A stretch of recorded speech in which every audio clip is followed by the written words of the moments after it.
Hello friends, BPSC aspirant channel में आपका स्वागत है। इंडियन पॉलिटी के एमसीक्यू सीरीज़ में आज हम लोग का चैप्टर 4 सिटीजनशिप्स से रिलेटेड इम्पोर्टेंट एमसीक्यू है। और मैं इसमें जितने भी इम्पोर्टेंट एमसीक्यू हैं जो विगत 3 से 4 सालों में यूपीएससी, यूपीपीसीएस और डिफरेंट पीसीएस एग्ज़ाम में पूछे गए हैं, मैं उसका डिस्कशन करूंगा। और आई होप कि इसके पहले के जितने भी लेक्चर चैप्टर 3 तक अपलोड कर दिए गए हैं, आप लोग उसको देख कर 2 से 3 बार आप उसको रिवाइज भी कर लिए होंगे, और आई होप जो नहीं किए हैं उसको कर भी लेंगे, ठीक है। और शाम का जो सेशन चल रहा था 8 बजे को इंडियन पॉलिटी को लेकर, जो पीटी और मेंस दोनों के पॉइंट ऑफ व्यू से जो बेसिक और एडवांस दोनों को कवर किया जा रहा है, उसको आप देखें। और कल से लेकर 4 से 5 दिनों तक ये वीडियो नहीं आएगी यूट्यूब पर, क्योंकि मुझे काम के पर्पज़ से कुछ बाहर जाना पड़ रहा है। तो अप्रोक्स देखा जाए तो 29-30 के बाद से वीडियो अपलोड होना स्टार्ट हो जाएंगी। तब तक इतने 4 से 5 दिनों में आप लोग क्या करेंगे कि इस वीडियो को रिवाइज कर लेंगे, और वार नोट्स तैयार जो किए होंगे उसको आप रिविज़न में आप लगे रहेंगे, ठीक है। तो चलिए देर नहीं करते हुए आज इस टॉपिक को भी लास्ट कर देता हूँ, ताकि चैप्टर 4 तक हम लोग का कंप्लीट हो जाए। और ये जो चैप्टर 4 है ये सिटीजनशिप को लेकर है। और चलिए स्टार्ट करते हैं चैप्टर 4 से रिलेटेड जो भी इम्पोर्टेंट एमसीक्यू है। ये है सिटीजनशिप, ठीक है। तो चलिए पहला क्वेश्चन क्या कहता है, ध्यान से देखिए। इसमें जो भी इम्पोर्टेंट क्वेश्चन है जो पूछे गए हैं, यूपीएससी हो या फिर आरपीएससी हो, सीडीएस हो, सारे के क्वेश्चन इसमें मिले हुए हैं। तो देखिए फर्स्ट क्वेश्चन क्या कहता है, जैसे नागरिकता जो है हम लोग, जैसे आप लोग जानते हैं बेसिक कॉन्सेप्ट मैं बता देता हूँ कि नागरिकता जो है आर्टिकल 5 से 11 तक नागरिकता का प्रावधान किया गया है। और ये 5 से 11 जो आर्टिकल हैं इसमें सिटीजनशिप की बात कही गई है। और ये किस भाग के अंतर्गत आते हैं, तो भाग 2। संविधान के टोटल भाग 22 हैं, तो भाग 2 के पार्ट हैं ये सिटीजनशिप, ठीक है। तो चलिए चलते हैं हम लोग फर्स्ट क्वेश्चन की ओर। क्या कहता है कि किस वर्ष भारत के संविधान में यह स्थापित किया गया कि राज्य आर्थिक और अन्य नियोक्ताओं के कारण किसी नागरिक को निःशुल्क विधिक सहायता सुनिश्चित करेगा। तो ये आपको 1976 में किया गया। ये आरपीएससी 2024 का क्वेश्चन है, रिसेंट ही क्वेश्चन पूछे गए हैं। इस तरह के क्वेश्चन एग्जाम में भी पूछने के चांसेस रहते हैं। तो क्या कह रहा है कि भारतीय संविधान में वर्ष 1976 में जब 42वां संविधान संशोधन हुआ था, तो उसमें नीति निर्देशक तत्वों का विस्तार कर 3 निदेशक तत्वों को संविधान में शामिल किया गया। 3 निदेशक तत्वों को संविधान में शामिल किया गया, जिसमें क्या है, अनुच्छेद 39 का के अंतर्गत क्या प्रावधान किया गया। इसमें नीति निर्देशक तत्वों में अनुच्छेद 39 का जो है के अंतर्गत यह प्रावधान किया गया कि राज्य आर्थिक व अन्य नियोक्ताओं के कारण किसी नागरिक को निःशुल्क विधिक सहायता सुनिश्चित करेगा। तो ये जो आर्टिकल 19 का है ये क्या प्रावधान करता है, निःशुल्क विधिक सहायता का प्रावधान करता है।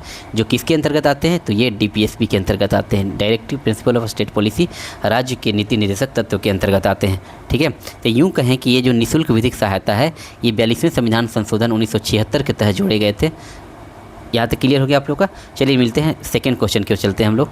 सेकंड क्वेश्चन क्या कहता है कि निम्नलिखित में से किस क्षेत्र को नागरिकता संशोधन अधिनियम 2019 के कार्य क्षेत्र से छूट दी गई है। तो ये किस क्षेत्र को, तो 6ठी अनुसूची के अंतर्गत जो क्षेत्र हैं पूर्वोत्तर क्षेत्र, कौन कौन, जो मैंने आपको पिछले के 2 वीडियो पहले ही मैंने इस चीज़ को डिस्कशन किया था कि 6ठी अनुसूची 5वीं अनुसूची में डिफ्रेंशिएट करते हुए कि 6ठी अनुसूची जो है ATMM, असम, त्रिपुरा, मेघालय, मिजोरम, ये जो पूर्वोत्तर राज्य हैं, ठीक है, ये जो पूर्वोत्तर राज्य हैं, यहाँ के जनजातियों या यहाँ के जो आदिवासी हैं उनके प्रशासनिक क्षेत्र के बारे में यहाँ पर डिस्कशन किया गया है कि इस क्षेत्र में कैसे प्रशासन किया जाए। तो यहाँ पर देखिए क्या लिखा हुआ है कि 6ठी अनुसूची के अंतर्गत असम, मेघालय, त्रिपुरा और मिजोरम के आदिवासी क्षेत्र शामिल है। जैसा कि मैंने अभी आपको बताया, इन क्षेत्रों को नागरिकता संशोधन अधिनियम के कार्य क्षेत्र से छूट प्रदान किया गया है। जो नागरिकता संशोधन अधिनियम, सिटीजनशिप अमेंडमेंट एक्ट 2019 जो लाया गया था, उसके अधीन यानी उसके कार्य क्षेत्र से ये जो है ATMM, असम, त्रिपुरा, मेघालय, मिजोरम को छूट प्रदान किया गया है। दिसंबर 2019 में भारतीय संसद में नागरिकता अधिनियम 2019 को अधिनियमित किया गया, और 31 दिसंबर 2014 के पूर्व अफ़गानिस्तान, बांग्लादेश, और ये सिटीजनशिप एक्ट जो 2019 आया था उसमें क्या बोला गया था कि एक जो है आपको फिक्स डेट को फिक्स किया गया था, कट ऑफ डेट है ये हम लोग का कि 31 दिसंबर 2014 ये कट ऑफ डेट है। इसके पूर्व अफ़गानिस्तान हो या बांग्लादेश हो या पाकिस्तान हो, अफ़गानिस्तान, बांग्लादेश या पाकिस्तान से भारत आने वाले विभिन्न 6 समुदायों में कौन कौन, हिंदू, मुस्लिम को हटा दीजिए बस, सिख, बौद्ध, पारसी, जैन और ईसाई के धार्मिक अल्पसंख्यकों को अवैध प्रणाली नहीं माना जाएगा। ये यूँ कहने का मतलब है, मैं इसको बेसिक वर्ड में समझा देता हूँ कि 31 दिसंबर 2014 जो है सिटीजनशिप अमेंडमेंट, ध्यान से सुनिएगा, सिटीजनशिप अमेंडमेंट एक्ट नागरिकता संशोधन अधिनियम 2019 में ये कहा गया कि एक डेट को पहले कट ऑफ फिक्स किया गया, कट ऑफ डेट फिक्स किया गया 31 दिसंबर 2014। तो 31 दिसंबर 2014 के पूर्व 3 कंट्री, कौन कौन, अफ़गानिस्तान, बांग्लादेश और पाकिस्तान, ये 3 कंट्री जो भारत की सीमा से लगे हुए हैं, तो इनसे भारत जो भी आए हुए हैं, भारत आने वाले 6 समुदाय जो धार्मिक अल्पसंख्यक के अंतर्गत आते हैं, हिंदू मुस्लिम को बस हटा देना है आपको, हिंदू, सिख, ईसाई, बौद्ध, जैन, पारसी, इनको अवैध प्रणाली नहीं माना जाएगा। अगर ये भारत आते हैं कब, 31 दिसंबर 2014 से पूर्व, अगर ये 6 अल्पसंख्यक समुदाय जो हैं अगर ये भारत आते हैं तो इनको अवैध प्रवासी नहीं माना जाएगा। यह संशोधन जो है नागरिकता अधिनियम 1955 का संशोधन है।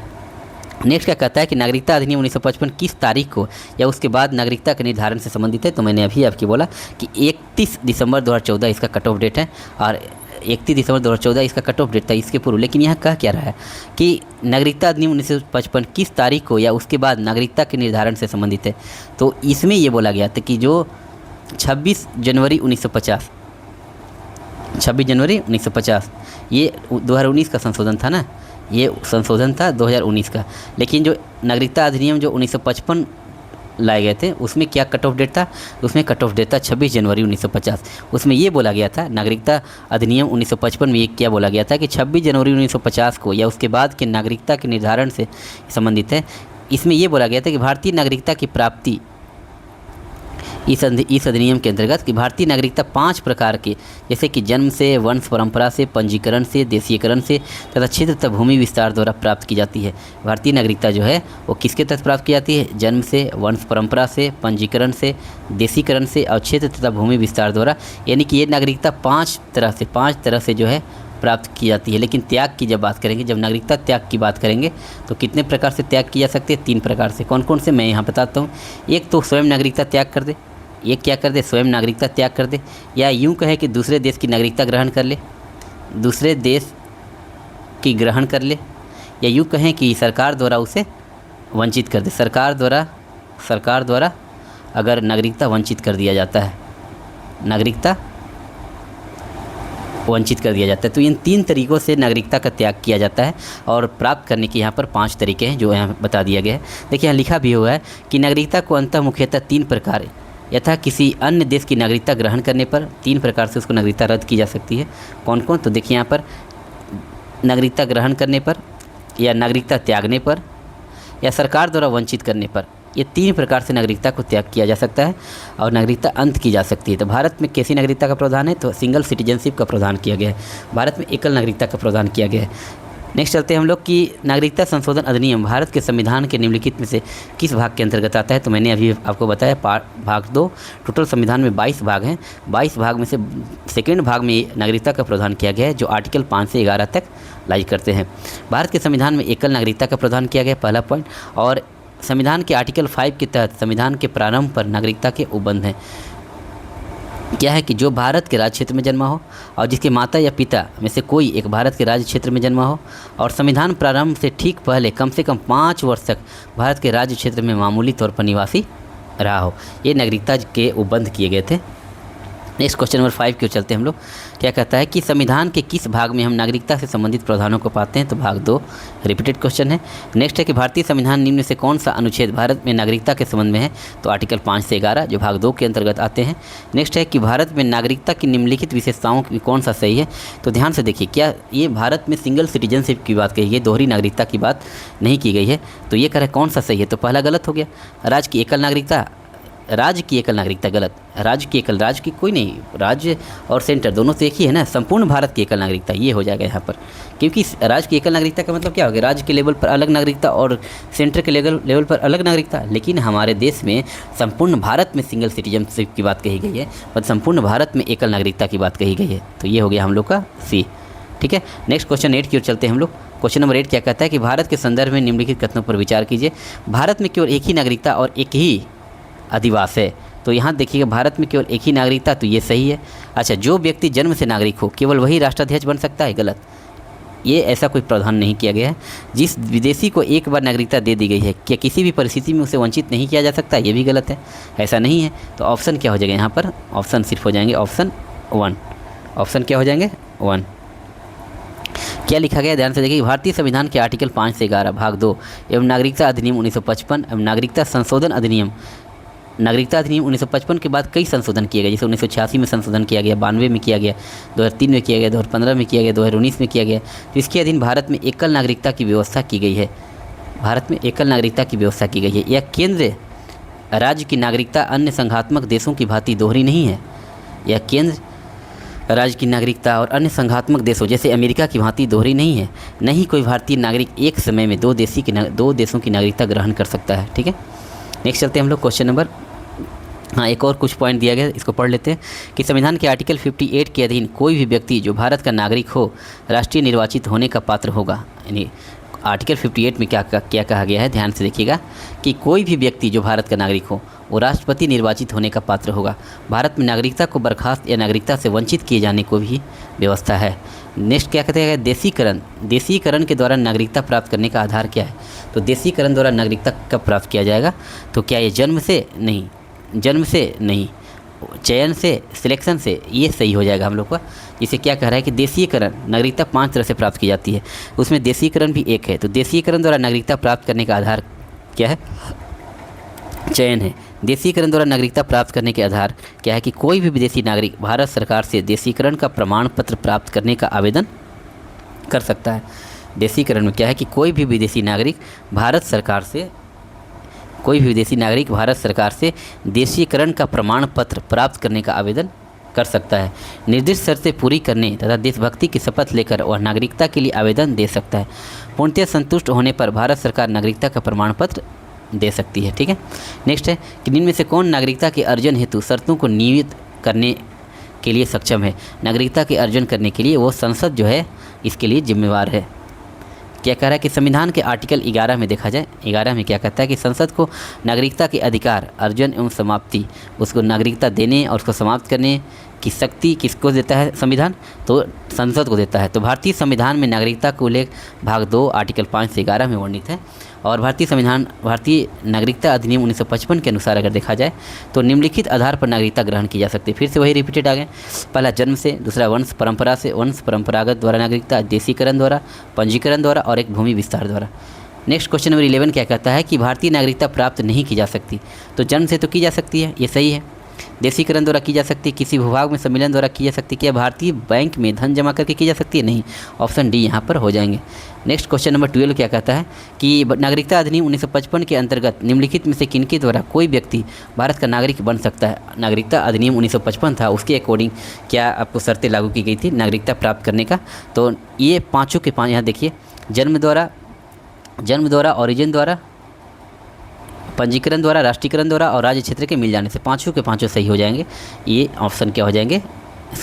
ऑप्शन हो जाएगा हम लोग का ए, ऑप्शन हो जाएगा ए। ठीक है, नेक्स्ट चलिए कि भारत का कोई नागरिक अपनी नागरिकता खो देगा। भारत का कोई भी नागरिक क्या करेगा? अपनी नागरिकता खो देगा। कब? जब भारतीय नागरिकता का परित्याग करता है, भारतीय नागरिकता का परित्याग करेगा। तो पहला सही है कि अगर वो अपनी नागरिकता त्याग करके अगर खुद से नागरिकता त्याग कर देता है तो उसकी नागरिकता चली जाएगी, या फिर दूसरे देश की नागरिकता प्राप्त कर ले तो वो भी चली जाएगी।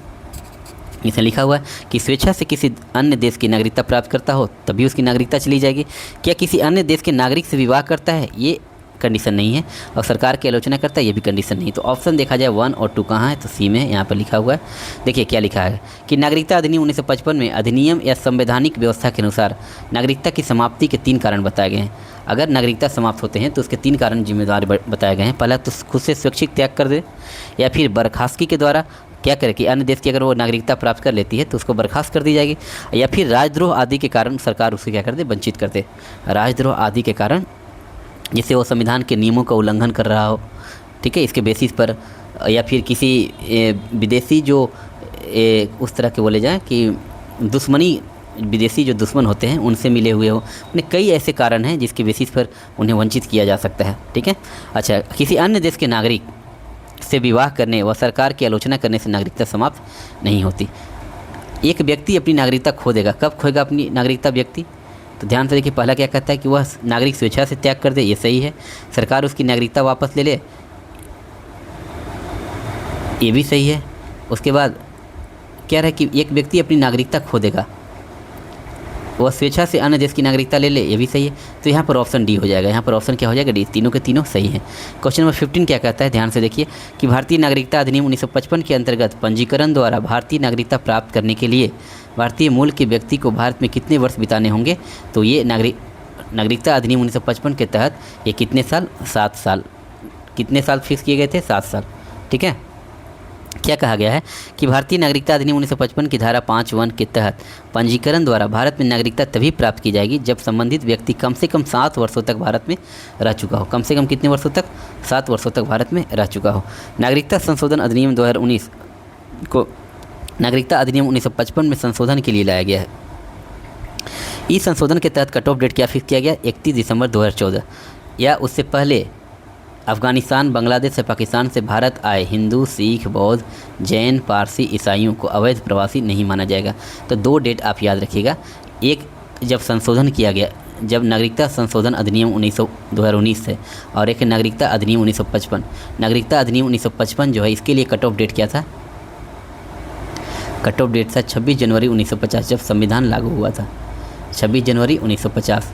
लेकिन नागरिकता संशोधन अधिनियम 2019 में कट ऑफ डेट क्या फिक्स किया गया? 31 दिसंबर 2014 ये कट ऑफ डेट फिक्स किया गया और बोला गया कि इस डेट तक या इस डेट के पहले तक जो भी अफ़गानिस्तान हो, बांग्लादेश हो, पाकिस्तान से आने वाले 6 धार्मिक अल्पसंख्यक कौन कौन? हिंदू, बस मुस्लिम को हटा देना, हिंदू, सिख, ईसाई, बौद्ध, जैन, पारसी को अवैध प्रवासी भारत में नहीं माना जाएगा। नेक्स्ट क्वेश्चन नंबर 16 क्या कहता है? क्वेश्चन नंबर 16 कहता है आपका कि नागरिकता का अर्थ है क्या है? कि नागरिकों के पूर्ण सिविल और राजनीतिक अधिकार क्या है? 16 क्वेश्चन नंबर देखिएगा क्या कहता है कि नागरिकता का अर्थ क्या होता है? पहला कि नागरिकों के पूर्ण सिविल और राजनीतिक अधिकार, ये सही है कि नागरिकता जिसको मिल जाता है उसको सिविल और राजनीतिक अधिकार भी मिल जाते हैं, वोट देने के अधिकार भी मिल जाते हैं। ठीक है। अच्छा, लोकसभा और हर राज्य की विधानसभा के निर्वाचन के लिए मताधिकार भी मिल जाता है। संसद और विधानसभाओं को सदस्य बनने का अधिकार भी मिल जाता है। तो नागरिकता प्राप्त करने के बाद ये सारे अधिकार उन्हें मिल जाते हैं। तो ऑप्शन क्या हो जाएंगे? डी। नेक्स्ट चलते हैं। यहाँ देखिए लिखा हुआ है कि नागरिकता का मूल अर्थ ही है कि व्यक्ति को पूर्ण नागरिक अधिकार प्राप्त हो, जैसे अभिव्यक्ति की स्वतंत्रता, जीवन का अधिकार, संपत्ति का अधिकार, राजनीति का अधिकार। केवल भारतीय नागरिक को ही मतदान का अधिकार प्राप्त है। मतदान का अधिकार जो है केवल भारतीय नागरिक को प्राप्त है। भारत में संसद या विधानसभा का सदस्य केवल भारतीय नागरिक ही बन सकता है। याद रखिए क्या लिखा गया कि भारत में संसद या विधानसभा का अगर सदस्य बनना है, भारत में संसद या विधानसभा का अगर सदस्य बनना है तो वो कौन बनेगा? तो वो सिर्फ और सिर्फ भारत का नागरिक ही बन सकता है। नेक्स्ट चलते हैं क्वेश्चन नंबर 17 की ओर कि नागरिकता संशोधन विधेयक 2019 को संसद ने किस तिथि को पारित किया था? तो ये कब पारित हुआ था? तो ये 11 दिसंबर 2019 को पारित किया गया था। नागरिकता संशोधन अधिनियम 2019 कब पारित हुआ था? 11 दिसंबर 2019 को पारित हुआ था। देखिए लिखा हुआ यहाँ पर कि नागरिकता संशोधन विधेयक 2019 को लोकसभा द्वारा 9 दिसंबर 2019 को तथा 11 दिसंबर 2019 को राज्यसभा द्वारा पारित किया गया। लोकसभा द्वारा कब पारित किया गया? ये याद रखिएगा, लोकसभा द्वारा। अच्छा, 11 दिसंबर 2019 को पारित किया गया राज्यसभा द्वारा। ठीक है, लोकसभा द्वारा और राज्यसभा द्वारा। राष्ट्रपति ने क्या किया कि 12 दिसंबर 2019 को इस पर अपनी स्वीकृति प्रदान की। और राष्ट्रपति ने कब स्वीकृति प्रदान की? राष्ट्रपति ने यहाँ देखिए कि लोकसभा में कब पेश किया गया? तो लोकसभा में ये जो है कब पारित हुआ? 9 दिसंबर 2019 को। राज्यसभा में 11 दिसंबर 2019 को। और राष्ट्रपति द्वारा ये कब हस्ताक्षरित किया गया था? यह स्वीकृति प्रदान की 12 दिसंबर 2019 को। याद रखिएगा 9, 11 और 12। 9 दिसंबर को लोकसभा में, 11 दिसंबर को राज्यसभा में और 12 दिसंबर को जो है राष्ट्रपति द्वारा क्या किया गया? स्वीकृति प्रदान की गई। ठीक है। अब इस अधिनियम के प्रावधान 10 जनवरी 2020 से लागू है, लेकिन लागू कब हुए? 10 जनवरी 2020 से लागू हुए। मैं यहाँ लिख देता हूँ कि ये लागू कब हुए? 10 जनवरी 2020 को ये लागू हुए।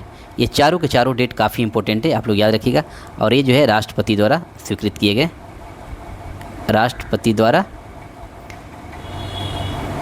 स्वीकृत किए गए। ठीक है। और ये अधिनियम के बारे में क्या बोला गया था, मैं आपको ऑलरेडी पहले भी बता चुका हूँ कि 31 दिसंबर 2014 से पहले, 31 दिसंबर 2014 या उससे पहले, ये जो कट ऑफ डेट है, या ये 31 दिसंबर 2014 या फिर उससे पहले 3 कंट्री कौन कौन? अफगानिस्तान, बांग्लादेश और पाकिस्तान से भारत आने वाले 6 धार्मिक अल्पसंख्यक कौन कौन? हिंदू, सिख, बौद्ध, जैन, पारसी, ईसाई को भारत में अवैध प्रवासी नहीं माना जाएगा। ठीक है। नेक्स्ट चलते हैं क्वेश्चन नंबर 18 की ओर कि अनिवासी भारतीय, जिसको NRI बोला जाता है, भारत में रुपया लेखा और विदेशी मुद्रा लेखा दोनों ही नहीं रख सकते।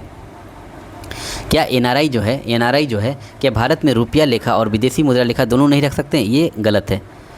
नेक्स्ट क्या करेगा, राष्ट्रीय महिला आयोग ने संस्तुति की है कि अनिवासी भारतीयों के विवाहों का पंजीकरण अनिवार्य कर दिया जाए। ऑप्शन बी सही है। क्या कहा जाता है कि ऐसा व्यक्ति जो भारत का नागरिक या भारतीय मूल का है और भारत के बाहर कम से कम 182 दिन निवास करता है तो वह एनआरआई कहलाता है। ध्यान से देखिए, एनआरआई किसको बोला जाता है कि वह व्यक्ति जो भारतीय मूल का है, वह व्यक्ति जो भारतीय मूल का है लेकिन भारत से बाहर 182 दिन तक निवास करता है। 182 दिन तक जो है वह भारत के बाहर निवास करता है। भारत के बाहर रहता है या निवास करता है? निवास करता है, माने भारतीय मूल का हो लेकिन वो 182 दिन तक देखा जाए या उससे कम से कम 182 दिन, उससे अधिक भी हो सकता है लेकिन कम से कम 182 दिन तक वो भारत के बाहर निवास करता है, उसको एनआरआई बोला जाता है। उसको क्या बोलते हैं? एनआरआई बोला जाता है। एनआरआई। नेक्स्ट क्या कहता है कि अनिवासी भारतीय भारत में रुपया लेखा और विदेशी मुद्रा लेखा दोनों रख सकते हैं। हाल ही में राष्ट्रीय महिला आयोग ने संस्तुति की कि अनिवासी भारतीयों के विवाहों का पंजीकरण अनिवार्य कर दिया जाए।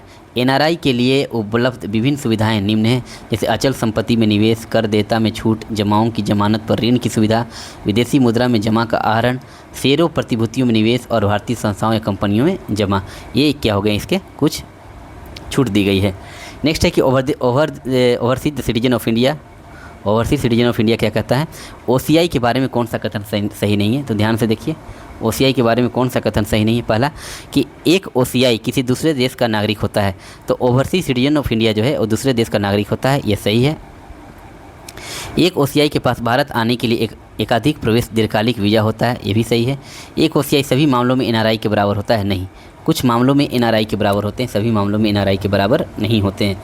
अच्छा, उसके बाद क्या कह रहा है कि एक ओसीआई सार्वजनिक रोजगार में अवसर की समानता के मौलिक अधिकार का हकदार नहीं है, तो ये भी सही है। क्वेश्चन नंबर, तो यहाँ पर ऑप्शन क्या हो जाएगा? सी। अब इसको एक बार पढ़ लिया जाए कि प्रवासी भारतीय नागरिक सभी मामलों में, प्रवासी भारतीय नागरिक ओवरसीज सिटीजन ऑफ इंडिया जिनको बोला जाता है, सभी मामलों में एनआरआई के बराबर, सभी मामलों में एनआरआई के बराबर होता है, ये कथन असत्य है। उपयुक्त कथन जो है, अर्थात एक ओसीआई किसी दूसरे देश का नागरिक होता है, एक ओसीआई के पास भारत आने के लिए एकाधिक प्रवेश दीर्घकालिक वीज़ा होता है तथा एक ओसीआई सार्वजनिक रोजगार में अवसर की समानता के मौलिक अधिकार का हकदार नहीं है। प्रवासी भारतीय क्या कहता है कि प्रवासी भारतीय नागरिक ओसीआई योजना मार्च 2021 में जारी नवीनतम अधिसूचना के संदर्भ में निम्नलिखित कथनों पर विचार कीजिए। ओसीआई के बारे में ये कथन दिए गए, इस पर विचार करना है। तो क्या कह रहा है? पहला कि ओसीआई कृषि भूमि खरीद सकता है, ये गलत है। ओसीआई चिकित्सक, अधिवक्ता, वास्तुविद और चार्टर्ड अकाउंट का पेशा अपना सकता है, ये सही है। ओसीआई को उन क्षेत्रों में जाने के लिए विशेष अनुमति चाहिए जिन्हें केंद्रीय सरकार या सक्षम अधिकारी द्वारा संरक्षित और या निबंधित या प्रतिच्छेद क्षेत्र घोषित किया गया है, ये भी सही है। किसी भी अनुसंधान, किसी भी मशीनरी या पत्रकारिता गतिविधि को प्रारंभ कर सकता है, नहीं, ये बिना परमिशन के प्राप्त नहीं कर सकता है। तो ऑप्शन यहाँ पर 2 और 3 सही हो जाएंगे, तो ऑप्शन क्या हो जाएगा यहाँ पर? सी। ठीक है, तो प्रवासी भारतीय नागरिक, ये ओसीआई प्रवासी भारतीय नागरिक जो है उन नागरिकों को कहते हैं जो पहले भारत का नागरिक रहे हों या उसके माता या पिता भारतीय नागरिक रहे हों। हालांकि कोई व्यक्ति जो स्वयं या उसके माता पिता, दादा दादी अथवा परदादा पाकिस्तान, बांग्लादेश या अन्य ऐसे निर्देशित देश के नागरिक हैं या रहे हैं, ठीक है, ओसीआई पंजीकरण के लिए पात्र नहीं है। यहाँ देखिए क्या लिखा गया है कि ओसीआई उन नागरिकों को कहते हैं जो पहले भारत का नागरिक रहे हों या उसके माता या पिता भारत के नागरिक रहे हों, ठीक है, या तो वो खुद नागरिक रहे हों या फिर उनके माता पिता भारत के नागरिक रहे हों। अब उसके बाद कह रहे हैं कि हालांकि यदि कोई व्यक्ति जो स्वयं या उसके माता पिता, दादा दादी या परदादा पाकिस्तान, बांग्लादेश या अन्य ऐसे निर्देशित देश के नागरिक हैं या रहे हों, ठीक है, ओसीआई पंजीकरण के लिए पात्र नहीं है, ये पात्र नहीं है, ठीक है। फिर क्या कह रहे हैं कि ओसीआई कार्ड धारकों के पास भारतीय नागरिकों की तरह सभी अधिकार हैं। ओसीआई कार्ड धारकों को भारतीय नागरिकों की तरह सभी अधिकार दिए गए हैं, किंतु ये 4 अधिकार उन्हें प्राप्त नहीं है। ध्यान से देखिएगा, ये 4 अधिकार जो है उन्हें प्राप्त नहीं है। कौन कौन 4 अधिकार प्राप्त नहीं है? पहला, चुनाव नहीं लड़ सकते, वोट नहीं डाल सकते, सरकारी नौकरी या संवैधानिक पद पर नहीं जा सकते और खेती वाली ज़मीन नहीं खरीद सकते। ये 4 चीज़ आप याद रखेंगे कि ये 4 चीज़ जो हैं कौन कौन? ये चुनाव नहीं लड़ सकते, वोट नहीं डाल सकते, सरकारी नौकरी या संवैधानिक पद पर कार्य नहीं कर सकते या फिर ज़मीन, खेती वाली ज़मीन नहीं खरीद सकते, ठीक है। Next question number 21, question number 21 क्या कहता है, इसे एक क्वेश्चन पूछे जाएंगे, ज़्यादा नहीं पूछे जाते नागरिकता से, लेकिन जो भी पूछे जाएंगे मैक्सिमम लोग गलत ही करते हैं, इसलिए इसको 2 से 3 बार रिवाइज आप जरूर करें। Overseas citizen of India OCI card योजना के बारे में क्या सही है। तो पहला क्या कह रहा था कि कार्ड धारक को भारत आने के लिए बहुउद्देशीय लाइफ टाइम वीज़ा मिलता है। तो ये सही बात है कि OCI सिटीजन ऑफ इंडिया को भारत आने के लिए बहुउद्देशीय लाइफ टाइम वीज़ा मिलता है, ये सही है। वो भारत में कृषि भूमि खरीद सकता है, नहीं, अभी मैंने बताया कि OCI कार्ड धारक को भारतीय नागरिकों की तरह सभी अधिकार है, सिर्फ 4 को छोड़कर। कौन कौन, काउंट कीजिए कि वह चुनाव नहीं लड़ सकता है, वोट नहीं डाल सकता है, सरकारी नौकरी या संवैधानिक पद पर कार्य नहीं कर सकता, और फिर खेती वाली ज़मीन नहीं खरीद सकता। ये चारों के चारों पॉइंट आप याद रखेंगे। कह रहा है उसे मतदान का अधिकार प्राप्त होता है, ये भी गलत है। अगर 5 साल के लिए पंजीकृत हैं तो उसे स्वचालित रूप से भारतीय नागरिकता मिल जाएगी, ये भी गलत है। ऑप्शन यहाँ पर हो जाएंगे ये। अब इसको पढ़ लेते हैं हम लोग। हिमाचल प्रदेश PCS में पूछा गया था कि overseas citizen of India OCI card धारक को भारत आने के लिए बहुउद्देशीय लाइफ टाइम वीज़ा मिलता है। बहुउद्देशीय मल्टी जो पर्पस जो लाइफ टाइम वीज़ा है वो मिलता है उनको। यह योजना 2005 में शुरू की गई थी। यह कब शुरू की थी? 2005 में शुरू की गई थी। और गृह मंत्रालय OCI को एक ऐसे व्यक्ति के रूप में परिभाषित करता है जो 26 जनवरी 1950 या उसके बाद भारत का नागरिक था या उस तिथि को भारत का नागरिक बनने योग्य था। ये याद रखेंगे कि यह योजना कब शुरू की थी, 2005 में। और इसमें OCI को एक ऐसे व्यक्ति के रूप में परिभाषित किया गया। गृह मंत्रालय का क्या कहना है कि OCI को एक ऐसे व्यक्ति के रूप में ओवरसीज सिटीजन ऑफ इंडिया उनको बोला जाएगा जो 26 जनवरी 1950 को या उसके बाद भारत का नागरिक था या उस तिथि को भारत का नागरिक बनने योग्य था। या तो भारत का नागरिक था या उस तिथि को भारत का नागरिक बनने योग्य था। ठीक है। नेक्स्ट क्या कर रहा है कि 15 अगस्त 1947 ईस्वी के बाद भारत का हिस्सा बने किसी क्षेत्र से संबंधित था ऐसे व्यक्ति का बच्चा या पोता जो अन्य पात्रता मानदंडों को पूरा करता हो।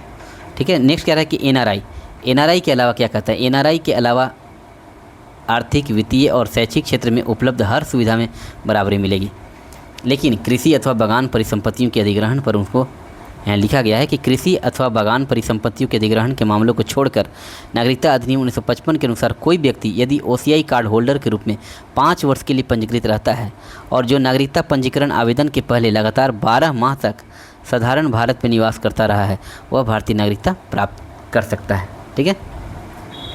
ये इसका कुछ डिस्क्रिप्शन पॉइंट था। अच्छा, नेक्स्ट चलते हैं क्वेश्चन नंबर 22 जो इस चैप्टर का लास्ट क्वेश्चन है। क्या कहता है कि इस कथन पर आपको विचार करना है। पहला क्या कहता है कि नागालैंड, ध्यान से देखिए, नागालैंड, असम, मणिपुर, आंध्र प्रदेश, सिक्किम, मिजोरम, अरुणाचल प्रदेश से गोवा को प्रादेशिक मांगों को देखते हुए भारत के संविधान में आर्टिकल 371A से लेकर 371J प्रविष्ट किए गए। मतलब ये सही है क्योंकि इन्हें एक विशेष राज्य का दर्जा दिया गया है आर्टिकल 371 से 371J तक। ठीक है। और अब ये आर्टिकल भी आपको याद रखना है क्योंकि ये आर्टिकल यहाँ से डायरेक्ट पूछे जाते हैं। A से J का मतलब क्या है, देखिए, आर्टिकल 371A में नागालैंड, आर्टिकल 371B में Assam, C Manipur, D Andhra Pradesh, E Sikkim,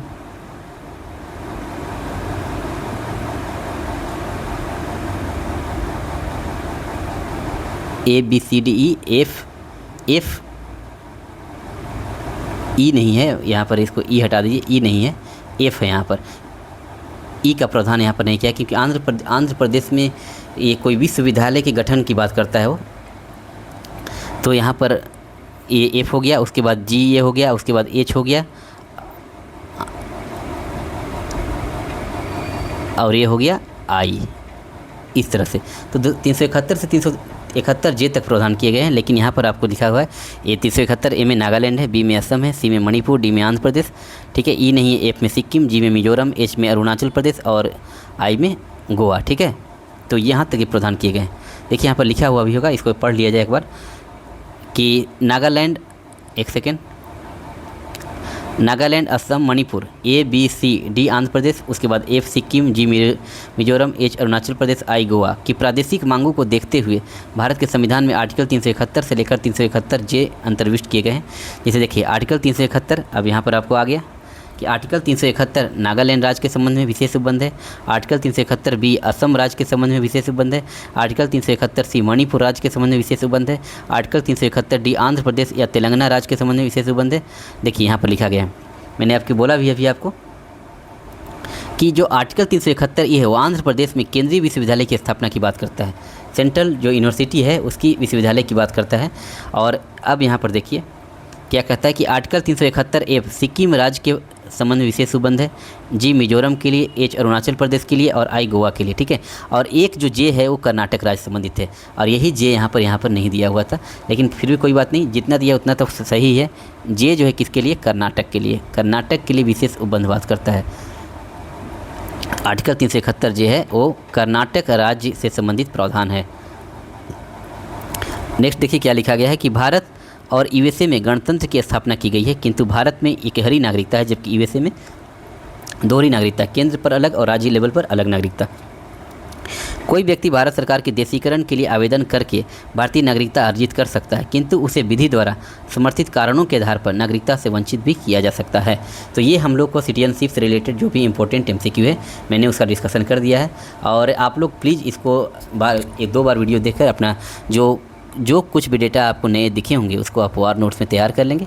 और कल से लेकर 4-5 दिन तक मैं फिर भी नोटिस डाल दूंगा कि कल से लेकर 4-5 दिन तक अप्रोक्स 29 या 30 जुलाई तक ये बैचेज बंद रहेंगी, जो सुबह और शाम में जो वीडियो आती थी। फ़िलहाल जितने भी वीडियो यूट्यूब पर अपलोड किए गए हैं आप उसको देख लें। इन 4 से 5 दिनों में मुझे कुछ बाहर काम है ऑफिस के पर्पज़ से, तो मैं ये वीडियो नहीं बना पाऊँगा, बट आई होप कि मैं शॉर्ट्स के माध्यम से आपको हमेशा टच में रहूँगा, आपको कुछ ना कुछ इन्फॉर्म करते रहूँगा करेंट अफेयर को लेकर। तो चलिए मिलते हैं नेक्स्ट क्लास में, तब तक के लिए आपको बहुत सारी शुभकामनाएं, धन्यवाद। और आप लोग इसी तरह मेहनत करते रहें क्योंकि एग्ज़ाम बहुत जल्द आने ही वाला है। और मेरा पर्पस रहा है कि मैं ये सेशन स्टार्ट इसलिए कर पाया ये सुबह का एमसीक्यू वाइज, क्योंकि हम लोग को पास 1.5 से 2 महीना का टाइम मिल गया। तो मेरा पर्पस है कि करेंट अफेयर तो मैं ऑलरेडी सारा अपलोड कर चुका हूँ, प्रतियोगिता दर्पण के जो भी इंपॉर्टेंट एमसीक्यू है वो भी आपको एग्ज़ाम में काफ़ी ज़्यादा हेल्पफुल होंगे। तो आप उसको देखें 2 से 3 बार और एक नोट्स तैयार कर लें एमसीक्यू से रिलेटेड, ताकि एग्ज़ाम में उसके रिलेटेड जो भी डेटा या फैक्ट आएँ तो आप वो गलती ना करें। और टाइम मिलने के कारण मैंने ये डिसाइड किया कि इंडियन पॉलिटी का जो एमसीक्यू हो, हिस्ट्री का एमसीक्यू हो और ज्योग्राफी का एमसीक्यू हो, इन 2 महीनों में आपको कंप्लीट करा दिया जाए। और उधर करेंट अफेयर कंप्लीट हो ही गया है और शाम वाला बैच में जो डिस्क्रिप्टिव बैच चल रहा है हम लोग का इंडियन इकोनॉमी का, उसके बाद मैं साइंस टेक का स्टार्ट करूँगा। तो करीब 2 से 3 महीना में इंडियन पॉलिटी और साइंस, इंडियन इकोनॉमी और साइंस टेक दोनों का लेक्चर भी कंप्लीट हो जाएगा। यानी हम लोग के पास जीएस पेपर 2 का भी अप्रोक्स जीएस पेपर 2 के 80% सिलेबस कवर हो जाएंगे पीटी एग्ज़ाम होते होते तक। तो मेरा टारगेट ही रहा है पीटी और मेंस को साथ लेकर डील करना। तो चलिए मिलते हैं नेक्स्ट लेक्चर में, धन्यवाद।